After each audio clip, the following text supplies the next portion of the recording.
Hola, ¿qué tal a todos? Muy buenas, bienvenidos a una nueva emisión de su espacio En Profundidad, un programa de teletica.com que busca, como su nombre lo dice, analizar en profundidad temas del acontecer nacional e internacional, y como hemos estado haciendo las últimas semanas, inclusive desde finales del año anterior, estamos conversando con aspirantes a la presidencia de la República con miras a las elecciones del próximo mes de febrero. Así que de inmediato voy a darle la bienvenida a doña Linet Saborío del Partido de Unidad Social Cristiana, que la tenemos en este momento vía Zoom con nosotros. Doña Linet, muchas gracias por sacar un ratito de su apretada agenda para conversar con nosotros en profundidad. Muchísimas gracias, muchas gracias, don Rodolfo. Un saludo muy especial para usted y para todas las personas que están participando en este espacio. Bien, antes de conversar en profundidad de propuestas, hoy quisiera hacer una invitación a la gente porque estamos conversando con los candidatos, digamos, desde dos perspectivas. Hemos estado conversando con prácticamente todos en el programa de radio. Doña Linet estuvo, me parece, a finales del año pasado, entre noviembre y diciembre, en una sección que tenemos que se llama Cero Estrés. Hablamos de aspectos de la vida de doña Linet y así hemos hecho con una importante cantidad de los aspirantes a la presidencia. Ese programa lo transmitimos en la radio y también lo puede encontrar como podcast en la cuenta de Teletica Radio, Cero Estrés. Ahí, como les indicaba, hablamos de la persona más que del candidato.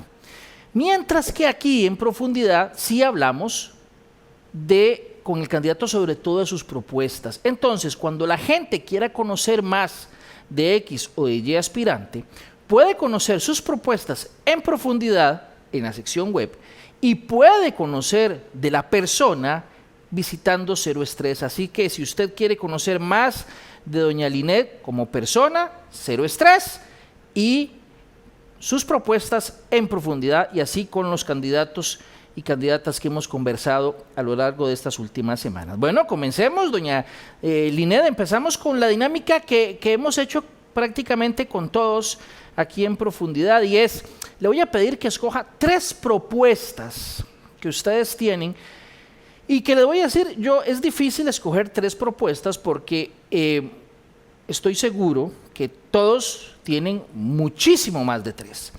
Pero vamos a ver, el ejercicio lo que busca es que ustedes escojan 3, las que consideren las prioritarias. Y alguien me puede decir, bueno, es que todas son prioritarias. Bueno, sí, pero el ejercicio es escoger 3 para explicar durante el programa cuáles son esas 3 propuestas, vamos a llamarle estrellas, protagonistas.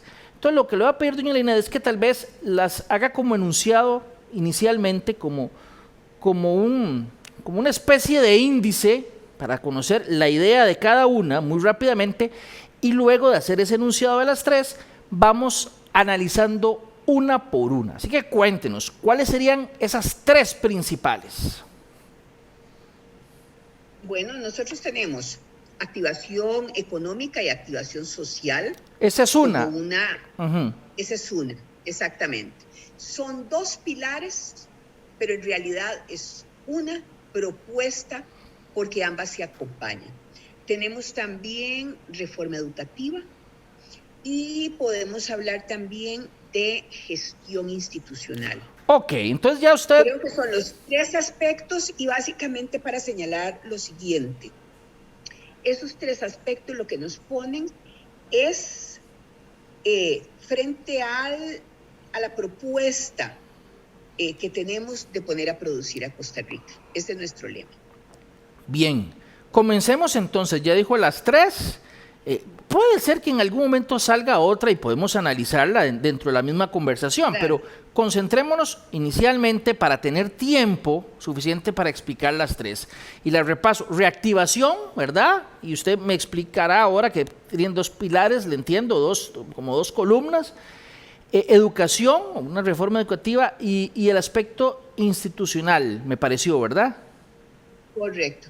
Empecemos con la primera. Exactamente, cuando usted dice reactivación y la divide en 2, ¿de qué se trata la propuesta?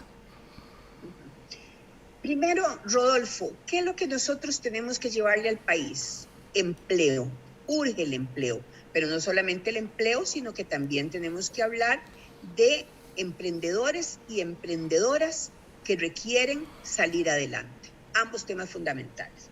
Entonces, cuando hablamos de activación económica, lo que nos estamos refiriendo es a todas aquellas acciones para lograr efectivamente un crecimiento en la economía y que nos permita avanzar y dar respuesta al empleo, que es uno de los mayores problemas que enfrenta el país en este momento, y también el emprendimiento. ¿Qué queremos entonces? Necesitamos, Rodolfo, llevar a todos los diferentes espacios del país posibilidades de formación rápida que nos permitan avanzar en talento humano, que nos permitan enlazar la oferta y demanda para el empleo. Necesitamos además llevar posibilidades y oportunidades de acceso al crédito también. Como usted lo ve, son varias las acciones que lleva esta activación económica. ¿Qué queremos hablar además? De activación social. Nuestro planteamiento sobre la activación social básicamente también lo siguiente. Queremos una recuperación de espacios. Si usted lo ve, todo tiene que ver con un entorno favorable. Entonces, esa reactivación social de la que estamos hablando lleva una recuperación de espacios. Esa recuperación social nos lleva a sumar economía naranja. Nos planteamos esta propuesta desde la cultura, desde el Ministerio de Cultura, y también sumando deporte.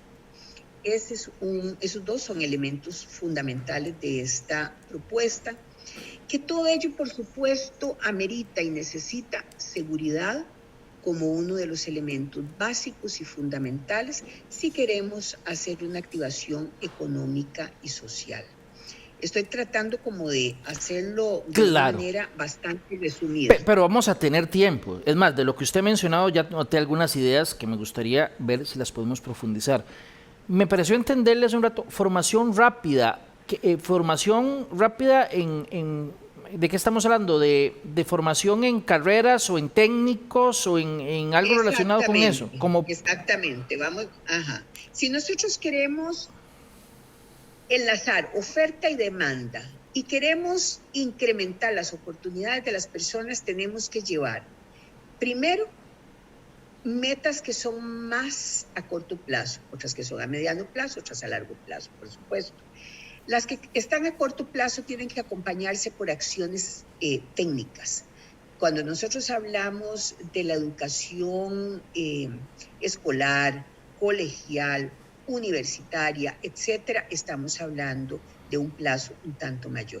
¿Qué es lo que nosotros queremos hacer con esto?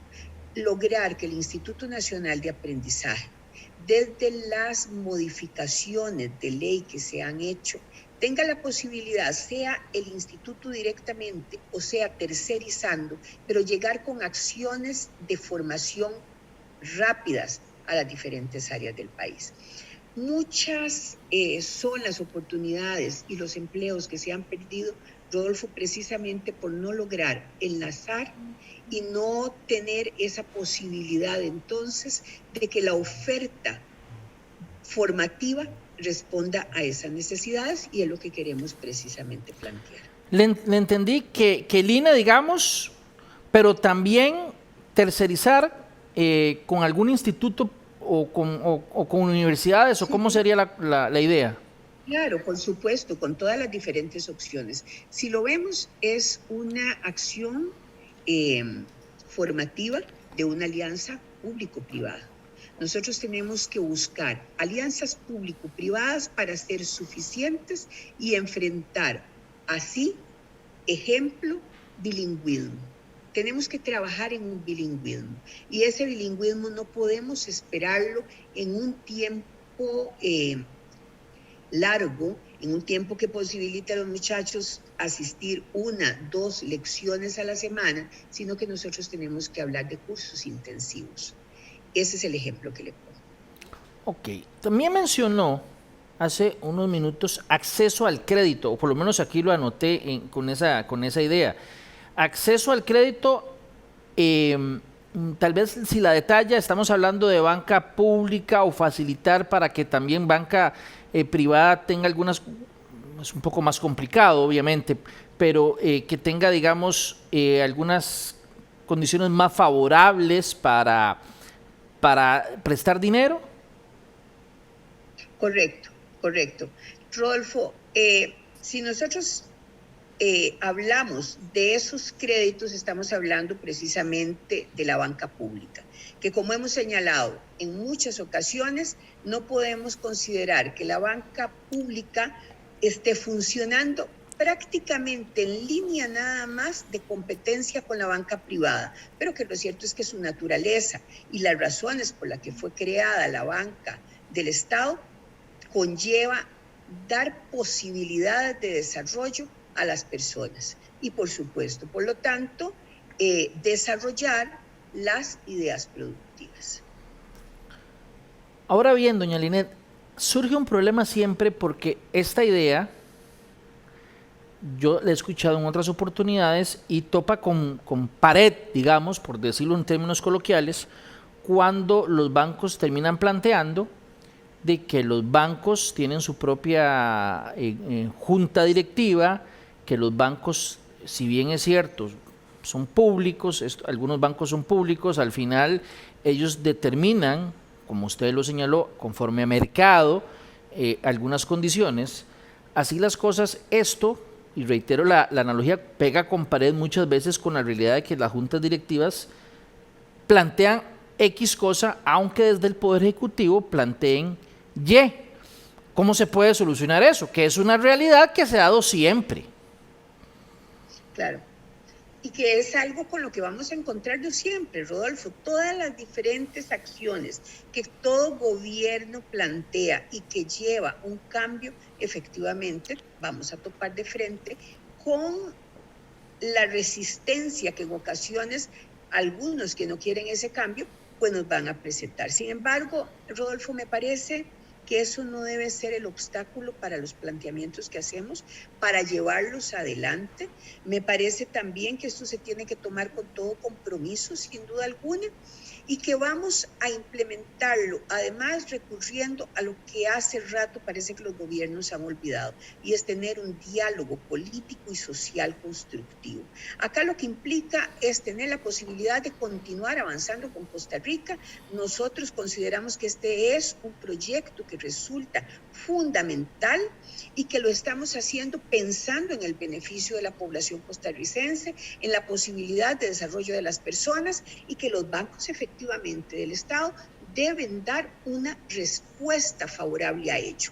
En muchas ocasiones escuchamos cómo los bancos invitan a las personas a acercarse, nos señalan que tienen una cantidad determinada, por ejemplo, para el sector agrícola, pero cuando las personas se presentan, la cantidad de requisitos que se están planteando hacen totalmente imposible que las personas accesen. Y si nosotros queremos salir adelante como país, si queremos poner a producir a Costa Rica, si necesitamos llevar empleo, si necesitamos más oportunidades, romper esa desigualdad que está caracterizando a Costa Rica y que nos coloca, si es en el caso de OCDE, podemos escoger si es el primero o el último lugar. El primer lugar en desigualdad o el último en igualdad.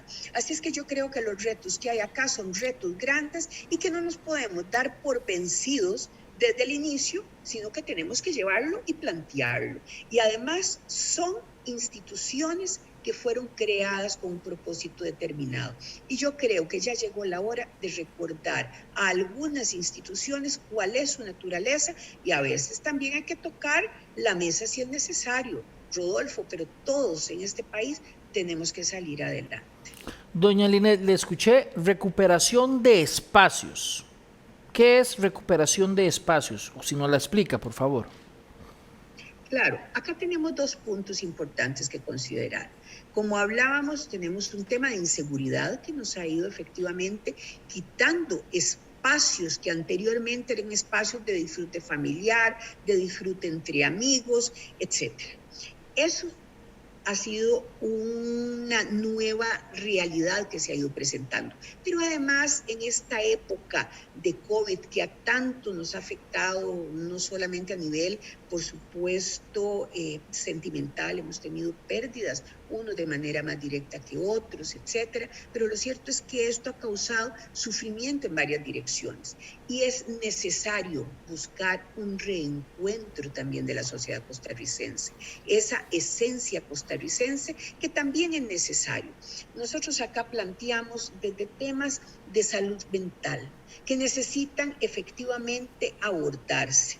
Y una forma de hacerlo es por medio de la cultura, es por medio del deporte, esa cultura que nos permita nuevamente en parques, por ejemplo, en calles también, lograr que la familia costarricense tenga un nuevo espacio de reunión en torno al arte, al deporte, esa cultura que tenemos, esa posibilidad de hablar también de calles gastronómicas, por ejemplo. Hemos estado haciendo un llamado constante de decir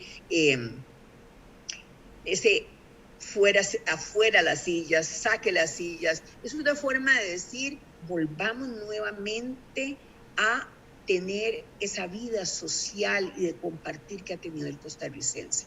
Sabemos que en este momento tenemos que cuidarnos mucho, que estamos pasando un momento difícil de la pandemia, pero lo cierto es que todos esperamos que esto no se mantenga por mucho más tiempo, por lo menos no esta nueva forma de manifestación del COVID que es tan, pero tan perjudicial también por la cantidad de contagio que genera. Pero lo cierto es que tenemos que buscar esos espacios, Rodolfo. Eso es básicamente lo que estamos planteando. Una economía que tiene que crecer y una sociedad que debe reencontrarse. Doña Linet, pasemos a un momento a otro elemento que yo sé que usted, bueno, lo conoce muy bien porque durante gran parte de su vida profesional estuvo vinculado a él, que fue el tema, o es el tema seguridad. Usted lo menciona ahora. Yo quisiera nada más mencionar un aspecto que yo siempre he creído y me gustaría conocer su opinión al respecto, que es cierto que se pueden tomar muchas políticas internas en este país para el tema de seguridad, pero también creo que muchos planteamientos dejan por fuera un elemento que no podemos cambiar, y es que estamos en una ruta muy complicada, en una posición muy complicada donde tenemos países en esta misma región que tienen las tasas de homicidios más altas del mundo, no muy lejos de acá, en el Triángulo Norte, por ejemplo, que ha sido una tónica siempre, o en las últimas décadas, que es su ruta de narcotráfico. Entonces, esa realidad, y a veces yo sé que suena muy pesimista, pero son realidades en las cuales el gobierno de turno no puede trabajarlas, y a veces decisiones a lo interno de un país resultan en muchas ocasiones infructuosas ante esa realidad. Y nada más quiero mencionar, antes de que escuchar su opinión, que a veces nos dicen que Noruega tiene índices buenísimos de seguridad, y no lo dudo, Dinamarca y Finlandia y Suecia. Claro, no están en una ruta de narcotráfico. No hay carteles operando en el país. No hay un país gran exportador y un gran consumidor. Entonces, es muy fácil llegar y decir, vea cómo hace ahí, pero en la práctica usted puede implementar, o cualquier persona puede implementar, la política de seguridad de Noruega o de Suecia, que difícilmente va a dar los resultados que da en Noruega o de Suecia por esa realidad. ¿Qué se puede hacer? Porque, reitero, la seguridad interna es un elemento trascendental, pero si no cambia el entorno, me temo que esos esfuerzos van a ser infructuosos, doña Linet. Así es. Rodolfo, en una ocasión conversamos hace algunos meses atrás, creo que estábamos en época de la precampaña. que un poco yo les señalaba, es difícil seleccionar 1, 2, 3 programas cuando nosotros como sociedad precisamente estamos enfrentando una situación que es mucho más amplia que eso. Es más, usted puede tratar de llevar 3, 4 ideas, pero lo que Costa Rica está enfrentando es una crisis económica, social, política, y en el tema de seguridad, Rodolfo, mucho también mencionaría lo siguiente. Tenemos a nivel interno la necesidad de tomar efectivamente muchísimas decisiones. Tenemos que plantear cuál es la seguridad que queremos en medio de una ausencia de coordinación que debe existir y que debe ser tan fuerte como sumar las máximas autoridades de los 3 poderes de la República.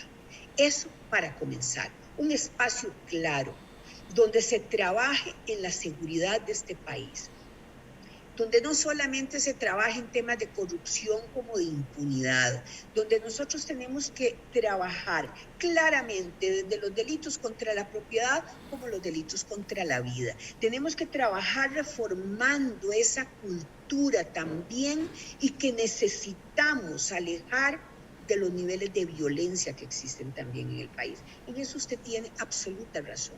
Y de ahí, de esos espacios nacionales, vamos al internacional. Nosotros tenemos que lograr engarzarnos y llegar a acuerdos con aquellos países que están haciendo también sus propias luchas, sean en esta región inmediata, en el resto del continente, como también a nivel mundial. Porque las luchas internacionales van en múltiples direcciones, Rodolfo. Nosotros podemos hablar desde los delitos que se dan de manera virtual, como podemos hablar, por supuesto, del narcotráfico, que usted menciona con todas las ramificaciones que esto tiene, y que en el caso de Costa Rica hay varias particularidades y que por eso es que no es tan sencillo compararnos con países nórdicos, por ejemplo. ¿Qué tenemos nosotros acá en la región? Tenemos un triángulo norte, que es precisamente la región más violenta que tiene el mundo. Entonces, somos vecinos. Entonces, somos zona de paso para el narcotráfico, pero también somos una zona de paso, de arribo de nuestros países vecinos también, de todo Centroamérica. Entonces, las acciones que deben emprenderse son acciones que tienen que ir encaminadas a acuerdos muy valiosos con esos mismos países también. A nivel de seguridad, Rodolfo, yo siento que mucho falta por hacer. Me parece que de alguna manera nos hemos quedado sintiendo de que estamos en esa Costa Rica que de momento hacemos una gran cantidad de operativos, de mega operativos, y que eso baja la criminalidad. Y no, usted hace un enfoque que es el exacto. Ya no somos dueños de eso. Esa criminalidad nos está llegando desde fuera, está variando las formas, y en eso tenemos entonces que hacer un trabajo, y ahí no podemos escatimar. Ese es un punto inclusive tan fuerte, Rodolfo, que yo ni siquiera lo agregué en ese planteamiento que usted pedía para hoy de 2, 3 programas, ¿verdad? Porque la seguridad para mí es transversal, Rodolfo. Y es que la seguridad además debe enfocarse de manera integral. Cada vez es menos posible para los cuerpos policiales ser el muro de contención a la cantidad de delitos que se están presentando, pero que antes de eso debemos tomar conciencia de algo. Se está incrementando la violencia social también, y eso no es bueno, pero además se incrementa la pobreza, se incrementa esa desigualdad, se incrementa la exclusión. Cuando nosotros observamos una guía como la que se presentó en junio, pero que ha trascendido en estos últimos días, donde prácticamente lo que se dice es que la mujer debe limitarse en todas sus diferentes acciones e inclusive en su manera de vestir para que tal vez así se incremente un poco de seguridad. Rodolfo, yo debo confesarle, vea que usted fue el que planteó el tema, yo debo confesarle que cuando vi eso, sentí que efectivamente esta Costa Rica se nos está escapando entre los dedos. ¿Cómo estamos a esta altura trasladándole responsabilidad a la población y además a la población femenina por una manera absolutamente angosta, restringida, limitada de ver cuál es la seguridad y qué es lo que necesitamos las mujeres en este país? Eso, de alguna manera, y debo confesárselo, y de verdad que porque usted lo planteaba, yo sentí que me estaban golpeando la cara. Da pena, pena lo que da una guía de esta naturaleza. Y Rodolfo, si esa es la respuesta que se está dando a un tema que necesita ocupar los primeros lugares en la agenda del país, sinceramente le digo, eso prácticamente hace que se mueva uno para atrás y diga qué más o qué es lo que están dejando de hacer en materia de seguridad. Nosotros tenemos maras muy cercanas, nosotros tenemos esos niveles de violencia, tenemos la recurrencia del narcotráfico con todas las diferentes formas de presentación que esto tiene, desde gatilleros, de los transportistas, de los lavadores. Ahí tenemos muchos espacios, efectivamente. ¿Qué es lo que se está haciendo en este país? Y yo creo que lo primero que se tiene que arrancar precisamente es con toda seriedad a conformar grupos de decisión que articulen no solamente propuestas, sino acciones en todos los ¿Cómo son esos grupos? ¿Quiénes serían los grupos? Digamos, ¿pertenece a un ministerio, a los poderes? ¿Cuál es la idea del grupo que usted está señalando? Hay un consejo, está el Consejo de Seguridad, ya establecido inclusive por ley.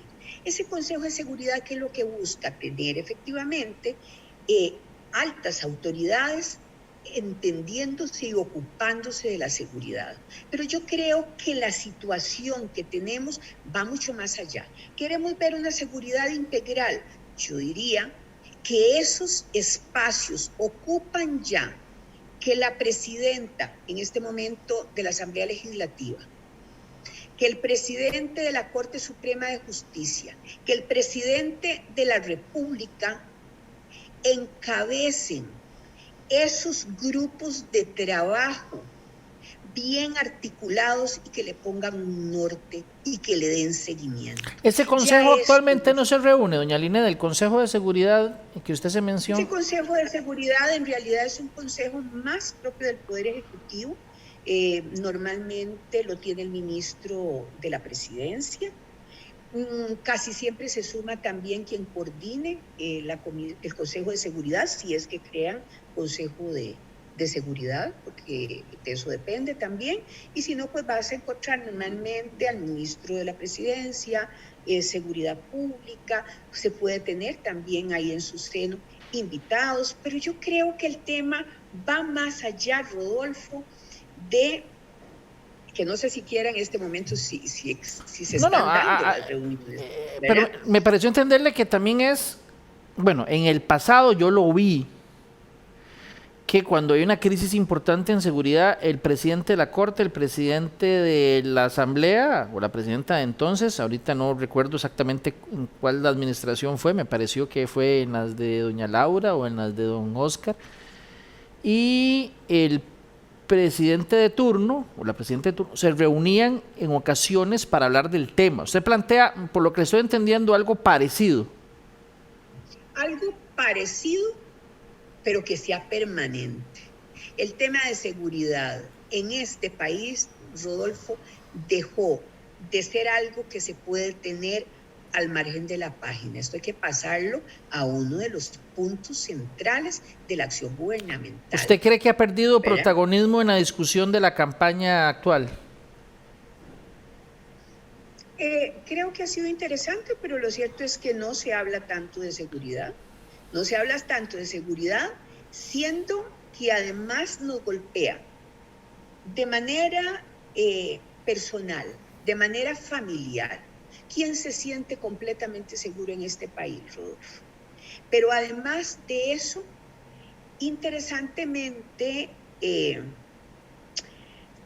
lo que yo observo es que se está llevando a la campaña aquellos temas que nos están llevando tanta preocupación y sufrimiento inmediato como es el tema del empleo, el tema económico, etcétera, y nos estamos ubicando efectivamente en la campaña en los temas que aparecen como de mayor preocupación, pero que interesantemente cuando usted abre ese espacio para seguridad, nos vamos a encontrar también con lo siguiente. La inseguridad en un país hace que éste se constituya en uno menos competitivo inclusive. Cuando hablamos de turismo, seguridad, son elementos que si no caminan de la mano comienzan a tener problemas. Y lo cierto es que el turismo que tanto necesitamos en este momento reactivar, dar posibilidades para que las empresas nuevamente ojalá y comiencen a funcionar, porque de manera directa e indirecta lo cierto es que ahí estamos hablando de 800,000, 900,000 empleos. Pero resulta que a un país con niveles altos de inseguridad tampoco es a los que llegan, aquellos que nos dejan cifras importantes en su visita y que además tiene múltiples ventajas. No hay nada que democratice más un dólar que ingresa que el turismo, ¿verdad? Por todo lo que encadena. Pero resulta que si eso lo queremos hacer y queremos llevar además inversión a todas las diferentes regiones del país, entonces, Rodolfo, ¿qué está pasando con algunas de nuestras provincias costeras que se están viendo afectadas con la inseguridad, pero que no se ve un plan de seguridad preventiva, claro, guiado totalmente a llevar seguridad a las personas que ahí viven, pero también asegurarnos que esos sean territorios que en la medida de lo posible se mantengan con un grado de seguridad que invite a la inversión? Y que por eso precisamente es lo que yo siento, todo tiene que encadenarse.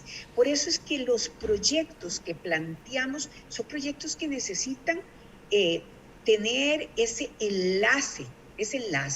Así es que a veces quizás por eso, Rodolfo, dicen que yo no concreto ideas. No es que yo no concreto ideas, es que estoy muy clara de que las problemáticas que tenemos son problemáticas que deben abordarse de una manera integral y con acciones en múltiples áreas, y que si logramos hacer eso, articular las instituciones desde lo social, llevando oportunidades, llevando más educación, dándole a nuestras familias, que además muchas están pasando muy mal, y que bueno, de alguna forma, aún la pobreza puede tener rostros distintos.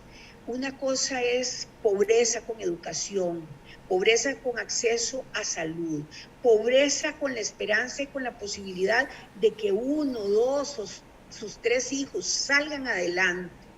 Es totalmente distinta a cuando usted tiene una pobreza donde no hay empleo, donde no hay acceso a educación porque la virtualidad se lo cortó, y esa falta de conectividad le está también golpeando la esperanza de que sus hijos salgan adelante. Esa es una pobreza distinta, y que además, Rodolfo, ¿qué es lo que pasa? Eso es lo que nos puede llevar es a perder la paz social.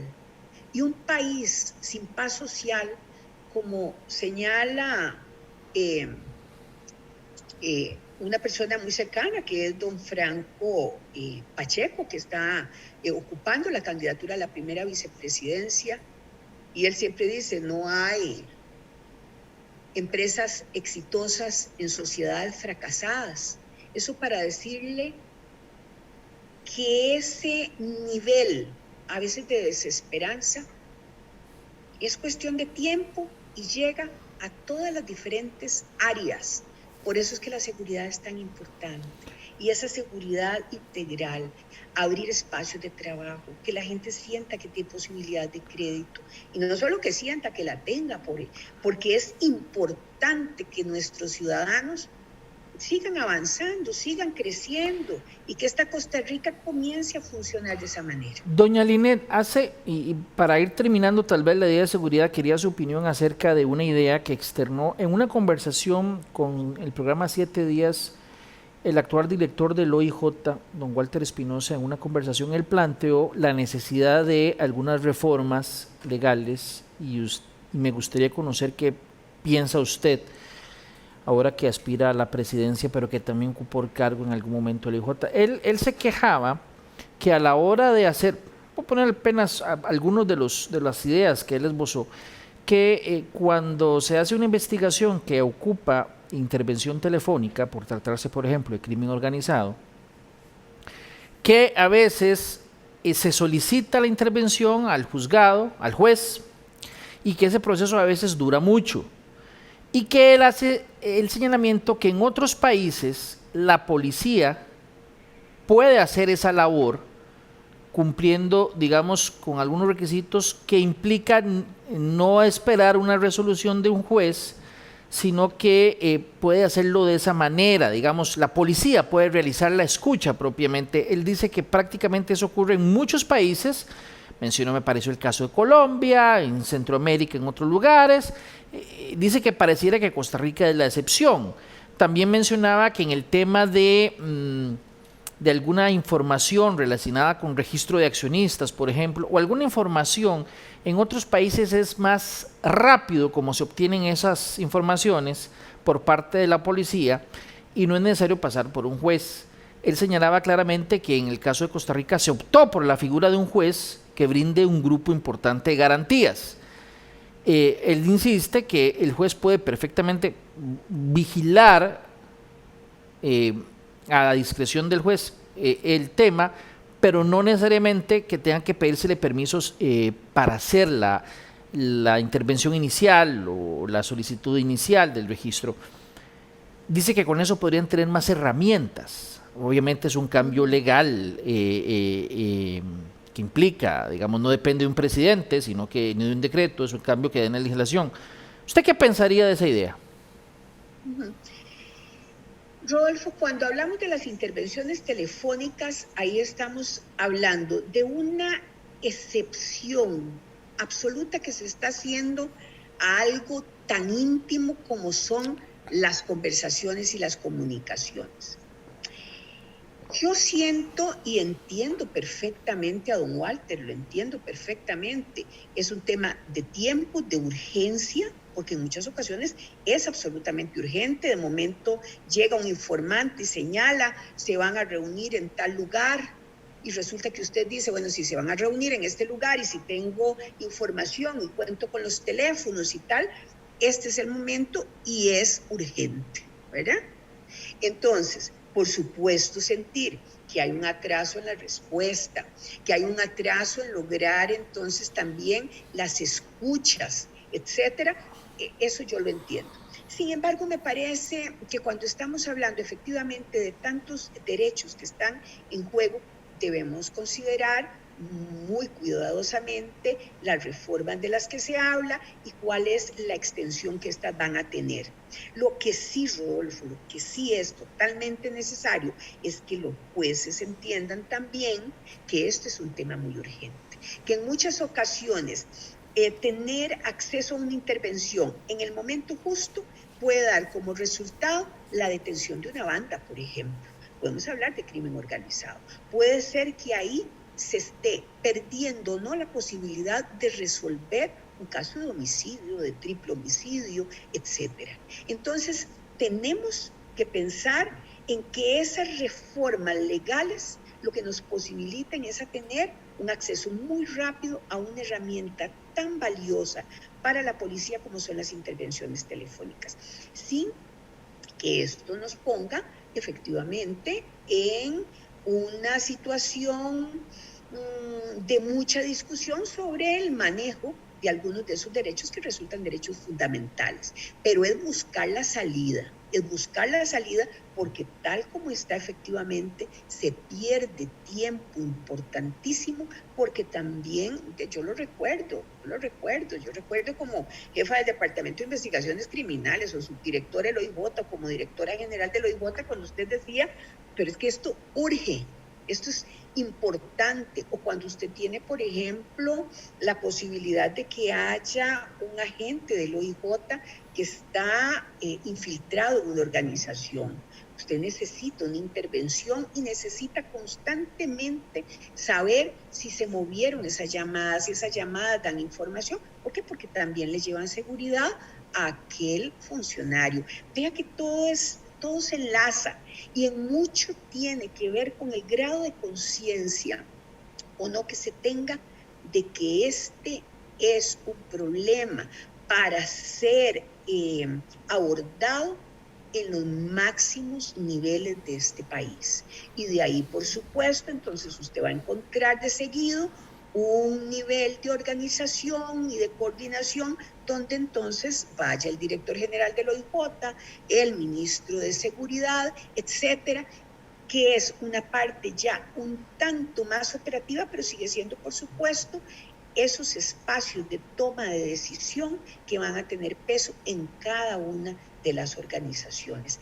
Todo esto tiene que hacerse de manera organizada, por supuesto, pero con la claridad de que más allá de cumplir con un formalismo, es lo que puede marcar diferencias en el tratamiento que se le dé a la seguridad de todos nosotros. Doña Linet, usted mencionó dos temas más, se nos agota el tiempo, vamos a tratar de abarcarlos muy puntualmente.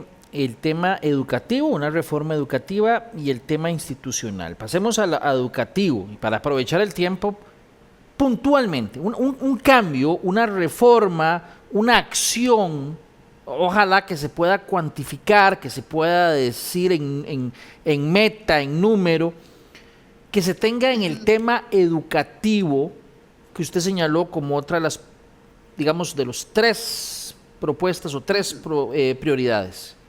Una acción, un hecho concreto. Perfecto.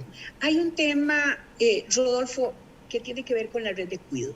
Nosotros estamos planteando dentro de la red de cuidado sumar a ello efectivamente acciones educativas que lleven a muy temprana edad a tener un mayor desarrollo de los niños. Como para hablar de todo este espacio educativo, vamos a hablar momentáneamente de este tema específico. Es utilizar esa red de cuidado para lograr de manera temprana arrancar con la formación de aquellos niños y niñas que están dentro de la red. Pero ¿cómo, doña Linet? ¿Exactamente qué sería? ¿Exactamente el cambio qué sería? ¿La modificación o la acción? Según la posibilidad que nosotros tenemos, ¿verdad? Y eso, por supuesto, se está estudiando, se está revisando, etcétera. Ahí tenemos un grupo muy valioso de educadores que han estado en el sector público, pero también experiencias del sector privado. ¿Qué es lo que nosotros queremos ahí con esos niños, niñas desde muy temprano y esa estimulación? Pensar, por ejemplo, en la posibilidad de que comiencen a recibir el inglés desde muy pequeños, que comiencen a desarrollar habilidades blandas también, que la lectoescritura sea algo que de alguna manera sea parte ya de algunos de los juegos tempranos que se tienen con los niños, que logremos avanzar desde ahí. Ese es un punto como para arrancar de las edades más tempranas. ¿Qué queremos nosotros también hacer? Nosotros queremos hacer un cambio, y en ese cambio lo que se está planteando, en ese cambio de programas, por supuesto, implica la formación también de los mismos educadores. Si nosotros vamos a hablar de que es necesario conectividad, de que la tecnología tiene que sumarse en las escuelas, en todos los colegios, que por supuesto, Rodolfo, con el tema de recursos tenemos que ir avanzando según lo que esto se posibilita. Y bueno, también estamos revisando los créditos existentes, etcétera. Estamos haciendo un trabajo muy grande. Pero acá nosotros vamos a llevar más tecnología, vamos a innovar efectivamente los programas, tratar de que estos programas les resulten mucho más atractivos a los niños y a los jóvenes. Nosotros estamos planteando la educación dual también, estamos haciendo un esfuerzo para cuantificar inclusive el incremento en colegios técnicos, dependiendo también lo que hablábamos hace un rato, de tratar de ligar temas de oferta con demanda. Ahí también estamos haciendo Educación dual, doña Linet, educación dual, aquella en donde parte de la lección es en el colegio y parte de la formación es involucrarse en empresas, digamos, como exactamente, haciendo práctica. Esa es exactamente. Eso ya, pero ya eso ya se ha realizado, me parece, ¿ah? No, algunos. Sí, claro, no, por supuesto. Ya se ha realizado. Lo que tenemos es una curva de aprendizaje que me parece que ya es importante para decir, vamos realmente a meternos en la educación dual. Y vamos a trabajar además, porque a veces se nos olvida que este país, Rodolfo, tiene una gran cantidad de jóvenes que lo que tienen son 7 años, por ejemplo, 8 años nada más académicos. Entonces tenemos que abrir, y ahí abrimos un nuevo espacio también en esa reforma educativa, para que la educación a distancia y la posibilidad de esas pruebas que ellos se pueden presentar no sea como ahora, que son 2 pruebas al año, donde se hace un esfuerzo, van, presentan materias, pasan 4, quedan debiendo 1 porque la perdieron y tienen que esperarse casi un año para llegar nuevamente a su presentación. Eso es lo que queremos también cambiar, muy claros, y acá aprovecho esa que es una gran alternativa para señalarle además lo siguiente, que es otra cosa que queremos hacer, certificar. Nosotros tenemos que certificar a aquellas personas que a lo largo de los años han logrado hacerse de un oficio, pero que ese oficio no está certificado, es la práctica misma. Si nosotros logramos que esas modificaciones que tiene el INAH nos permitan ahora tener la posibilidad de contratar, y sí, escuche bien, contratar mecánicos que efectivamente van a tomar aquellos otros que son mecánicos porque el oficio mismo lo han tenido por muchos años. Certifiquemos. Okay. Ellos pueden estar certificados. Para ahí ver si le entiendo, para ver si le entiendo ese punto. Digamos que alguien, fulano de tal, aprendió traveseando a arreglar carros, o iba a visitar un taller ahí, pues abandonó el colegio lamentablemente y empieza ahí con el vecino a aprender a arreglar carros y llega a un taller sin mayor formación que ver y que luego el dueño del taller le preste, empieza a travesear, adquiere algún grado de habilidad. Si no le estoy entendiendo mal, sería que el INAH le diga a estos muchachos o señores, bueno, vea, usted ha sido mecánico durante 15 años y no tiene el título, pero ha aprendido en 15 años traveseando usted y echando a perder al inicio y luego mejorando. Venga, Lina, yo lo certifico, si hay que corregirle algo le corrijo y si no, perfecto, y le doy un título que diga mecánico. No tiene que pasar todo el curso. ¿Le entendí bien la idea? La idea es que se van a dar esos espacios formativos en oficios como ese, donde la persona tenga la posibilidad, sea de manera virtual, sea de manera presencial en algunos casos, y efectivamente, no solamente el repaso de lo aprendido, sino incrementar conocimientos, lograr una certificación que le puede servir efectivamente para mejoras en sus oportunidades de trabajo. O sea, no sería el curso normal que llevaría alguien que empieza de cero, sería un curso, no, una preparación, digamos, aprovechando la base que ya tiene para corregirle cualquier cosilla y certificarlo, decirle, usted tiene el título y aprendí un poquito más acá y listo. No empezarlo de cero como quien quiere llegar a línea de cero. No empezarlo de cero, porque ya es una persona que ha estado su vida o parte de su vida precisamente aprendiendo el oficio. ¿Qué es lo que se quiere con esto, Rodolfo? Lo que nosotros queremos es que sea una manera de hablar de la educación continua. Una educación continua que rescate también a tantos jóvenes que en un momento determinado, por diferentes razones, abandonaron las aulas estando en séptimo, octavo, y nosotros necesitamos llevarle a ellos oportunidades. Si nosotros no hacemos esfuerzos en esa línea, nuestras generaciones, las que han tenido que abandonar las aulas, van a estar prácticamente excluidas de los cambios sociales y tecnológicos que se están teniendo. Debemos buscar alternativas para ellos también. Y esto entonces, efectivamente, lo podemos hacer de diferentes maneras. Y todas ellas, la alianza público-privada, me parece, Rodolfo, que va a ser una gran alternativa. Doña Linet, pasemos al último tema, al de la institucionalidad, y es que se nos acaba el tiempo y ahora sí, vamos todavía, porque nos quedan unos 6, 7 minutos, muy al grano, muy puntualmente. Exactamente qué propone, me imagino que hay varias acciones, pero explíquenos una en el tema de lo institucional. Ok. Instituciones al servicio de los ciudadanos. Eso es.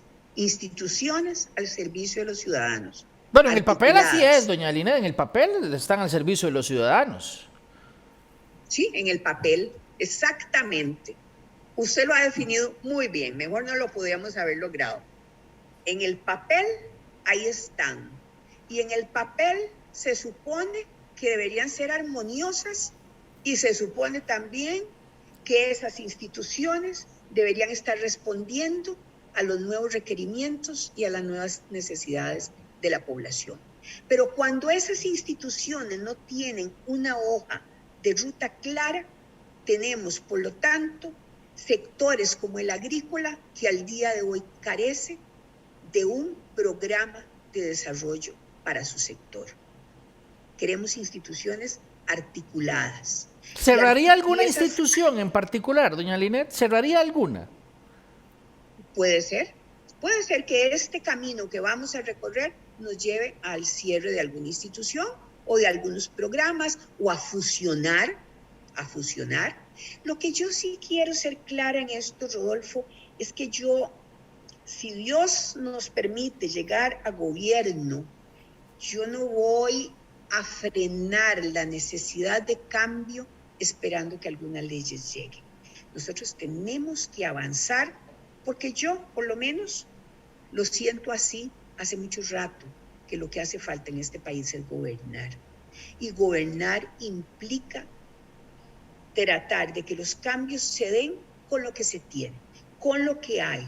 Y esperar efectivamente modificaciones de ley también las vamos a empujar mediante ese diálogo político y social constructivo que hace un rato mencionábamos. Pero en este momento lo que nosotros necesitamos es darle vuelta a la manera de llevar gobierno, romper eso que ha sido una práctica y que desde hace bastante tiempo quizás se debió haber eliminado, que es desde un escritorio y totalmente centralizado, desde acá de San José, como si toda Costa Rica fuera igual, los planes salen. Y lo cierto es que las modificaciones que se han logrado en los últimos tiempos, lo que vienen es a señalarnos que tenemos que gobernar considerando los sectores poblacionales, por supuesto el sector productivo fundamental, pero además de eso, todas las diferentes regiones del país con todas sus diferencias. Pero, si nosotros trabajamos desde esas diferencias, Rodolfo, no es contradictorio, desde las diferencias vamos a buscar una mayor igualdad y equidad. Le entiendo, pero ¿cómo? Porque ese es el meollo de este programa, el cómo. Le entiendo la idea de que no se tomen decisiones en San José, que si usted va a Limón, si usted va a Tortuguero, como andamos hace unos días en un reportaje, vemos que hay un olvido estatal, Obviamente, usted le pregunta a la gente de Tortuguero, a la gente de San Vito, a la gente de Upala, le van a decir que hay un olvido, digamos, desde el Valle Central, y que desde el Valle Central se toman decisiones que no involucran o no analizan o no toman en cuenta esas realidades tan distintas en otros lugares. El punto es cómo, porque no creo que baste con crear o tener una oficina de una institución pública que tiene su sede central acá, tenerla también en Upala o en Tortuguero, porque al final los funcionarios de esas oficinas toman decisiones que les dictan desde San José. La pregunta es cómo hacer para que ellos tengan algún grado de autonomía para decir, bueno, sí, en San José pueden decir X, pero aquí tenemos que valorar la realidad del sitio y debe ser distinto. La pregunta es cómo hacerlo. Con los consejos regionales. ¿Cómo es eso? Vamos a establecer, aquellas instituciones que están representadas en las diferentes regiones o provincias del país, vamos a establecer ahí los consejos. Ese consejo va a tener en su seno, por lo tanto, el director regional de educación, el del Ministerio de Agricultura, el Ministerio de Obras Públicas y Transportes, etc.